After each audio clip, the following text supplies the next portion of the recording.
Hi, I'm Justin Pritchard, and every week on my little segment, I try to bring you a test drive of one of the hottest and most important new cars on today's market. So over the past couple years, you've seen me drive everything from hybrids to SUVs to economy cars to minivans to convertibles and even high-priced exotics.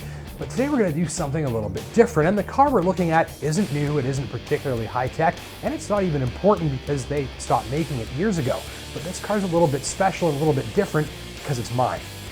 So this is it. It's a 93 Toyota MR2 GTS, and it's from Japan, which is why the steering wheel's on that side. Now, I bought this about 4 years ago after I got rid of my Nissan 240 SX. That was about the best car I've ever owned, but I wanted something I had a poster on my wall of when I was a kid. Now, the options were a Mazda RX-7, which I couldn't afford, and a Dodge Stealth RT twin turbo, which apparently are quite nice, but the engines like to explode. So to me, this thing was the best choice.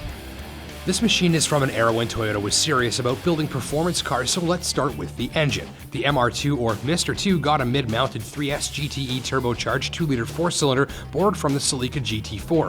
A 5-speed manual connects it to the rear wheels. Power output in the Japan spec models was rated at 225 horses this year, although I made some completely legal upgrades to dial that figure up just a bit. After many nights in my friend Matthew's garage with pizza, beverages, and wrenches in hand, we'd fitted a bunch of upgrades, including an intercooler, intake, upgraded turbocharger system, and custom-made 3-inch exhaust that I helped weld together myself. The aftermarket turbo blew up twice because of my tinkering and an unseen oiling issue. Turbo number 3 is holding up just fine, though my friends and family now call my Mr. 2 Mr. 3. Horsepower? No idea. It's never seen a dyno, but probably about 300. That's when it starts, of course, which is most of the time.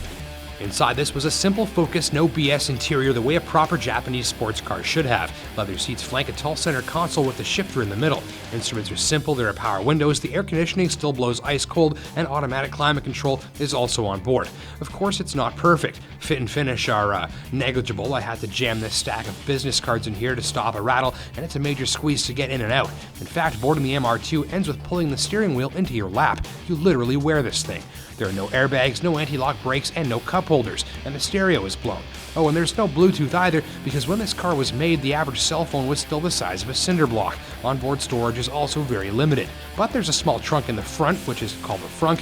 Room up here for a few things next to the battery and electric power steering hardware. And back, another trunk. You could theoretically fit a few pack-sacks or a weekend's worth of camping gear alongside the tools, oil, shop towels, spare gaskets, bag full of random bolts that belong somewhere, some electronic stuff, and a spare turbocharger. But this car wasn't made for hauling cargo. It was made for hauling, well, something else. Turbo lag is massive, but when it kicks in, so is the acceleration. The upgraded compressor ensures plenty of boost, right to 7,000 RPM. And that homemade exhaust kit sounds great, wouldn't you agree?